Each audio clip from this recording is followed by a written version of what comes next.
আসসালামু আলাইকুম রহমতুল্লাহ। 31শে ডিসেম্বরের পর যদি আপনাদের কফিলের সিস্টেম থেকে আপনাদের নামটা কেটে দেয়, তাহলে আপনাদের জন্য সবচাইতে বড় একটা সুখবর হচ্ছে আপনারা নির্দিষ্ট একটা সময় পাবেন।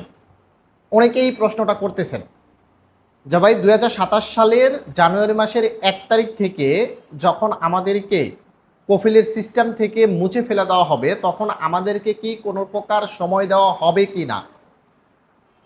আপনাদেরকে টার্মিনেশন করা হবে। আর বর্তমান নিয়ম অনুসারে যেহেতু টার্মিনেশন করা হবে, সেহেতু আপনারা কিন্তু একটা 60 দিনের একটা টাইম পাবেন। সেই 60 দিনের ভিতরেই আপনাদেরকে কাফালার মাধ্যমে বৈধ হতে হবে। অন্যথায় যদি 60 দিন এক্সপায়ার হয়ে যায়, তাহলে অটোমেটিক আপনাদের সিস্টেমে হুরুপ চলে আসবে। প্রশ্ন করতে পারেন, যদি হুরুপ আসে তাহলে কি আমরা কাফালা হতে পারবো কিনা? বর্তমান নিয়ম অনুসারে এখনো হুরুপপ্রাপ্ত লোকেরা কিন্তু কাফালা হতে পারতেছে। এখন জানি না যাদেরকে 27 সালের জানুয়ারি মাসের 1 তারিখ থেকে যখন টার্মিনেশন করা হবে, ওই ধরনের ব্যক্তিদের যদি হুরুপ আসে, তারা কাফালা হতে পারবে কি পারবে না, তাদেরকে সময় দিবে কি দিবে না, এটা এই মুহূর্তে আমরা সঠিকভাবে বলতে পারতেছি না। আশা করি এই জিনিসটা আপনারা ক্লিয়ার হয়ে গেছে। এখন সবচাইতে ইম্পর্টেন্ট যে তথ্যটা দিব সেটা হচ্ছে, অনেকেই বলতেছেন যে ভাই ওয়ার্ক পারমিট জিনিসটা কি, আর আমাদের কত দিনের ওয়ার্ক পারমিটের মেয়াদ এক্সপায়ার থাকলে আমাদেরকে আমাদের কফিলের সিস্টেম থেকে সরিয়ে ফেলা হবে।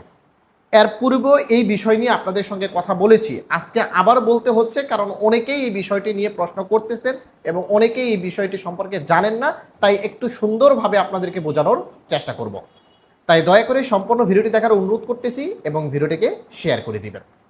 ইতিমধ্যে আমরা প্রত্যেকেই জানি যে আমাদেরকে সময় দেওয়া হয়েছে 2026 সালের 31শে ডিসেম্বর পর্যন্ত। এরপরে আর কোনো সময় দেওয়া হচ্ছে না।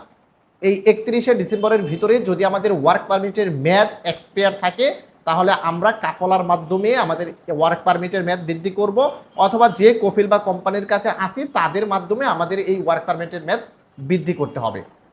কোথাও বলা হয়নি যে আপনার ইকামার মেয়াদ বৃদ্ধি করতে হবে, জাস্ট বলা হয়েছে আপনার ওয়ার্ক পারমিটের মেয়াদ বৃদ্ধি করার কথা।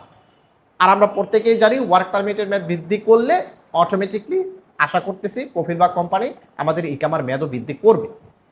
তাই আমরা অনেকেই এটাকে ইকামা এক্সপায়ার বলে এই তথ্যটা দেই, কিন্তু মূলত এই তথ্যটা হচ্ছে যাদের ওয়ার্ক পারমিটের মেয়াদ এক্সপায়ার তাদের ক্ষেত্রে।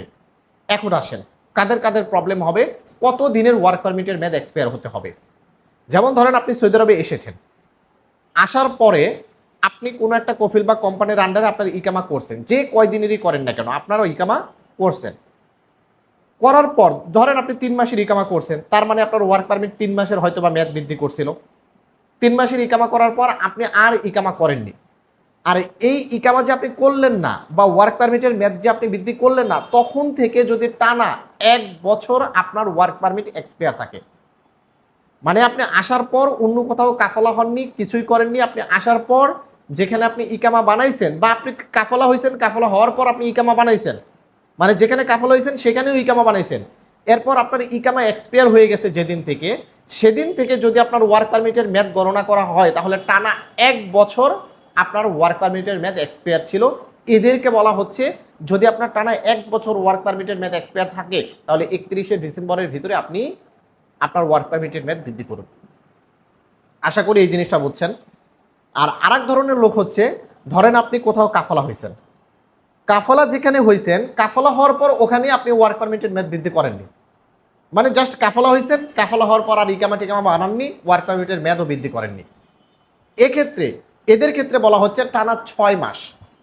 ধরেন আপনি এক জায়গায় ট্রান্সফার হয়েছেন, ট্রান্সফার হওয়ার পর আপনি সেখানে ইকামাও বানাননি, ওয়ার্ক পারমিটের মেয়াদও বৃদ্ধি করেননি। এক্ষেত্রে টানা 6 মাস যদি এই অবস্থাতে ওই জায়গাতে থাকেন আপনি ওই কফিল বা কোম্পানির কাছে, তাহলে 6 মাস পর আপনাকে ওই কফিল বা কোম্পানির সিস্টেম থেকে আপনাকে বাতিল করবে। এটা শুরু হবে 31শে ডিসেম্বরের পর থেকে। এখনো শুরু হয়নি, শুরু হবে। এই কয়দিন আপনাদের সময় আছে, এই সময়ের ভিতরে আপনার ওয়ার্ক পারমিটের মেয়াদ বৃদ্ধি করুন, অথবা আপনার ইকামার মেয়াদটা আপনি বৃদ্ধি করুন। আর সুখবর তাদের ক্ষেত্রে, 31শে ডিসেম্বরের পর আবার আপনারা 60 দিনের একটা টাইম পাবেন, কারণ আপনাদেরকে টার্মিনেশন করবে। টার্মিনেশনের পর 60 দিন টাইম পাবেন, ওই 60 দিনের ভিতরে আপনারা সময় পাচ্ছেন, ওই 60 দিনের ভিতরেও কাফালা হতে পারবেন। আর এই মুহূর্তে আপনারা যদি কাফালা হন, যত দিনেরই এক্সপায়ার থাকুক না কেন, আপনাদের পিছনের কোনো টাকা অর্থাৎ মক্তবাল আমেল ফি আসবে না।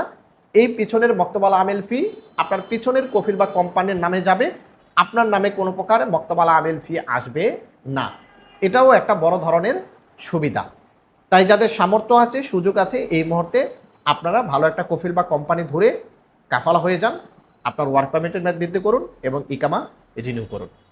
ভালো থাকবেন, ভিডিওটিকে শেয়ার করে দিবেন। ধন্যবাদ সকলকে। আসসালামু আলাইকুম।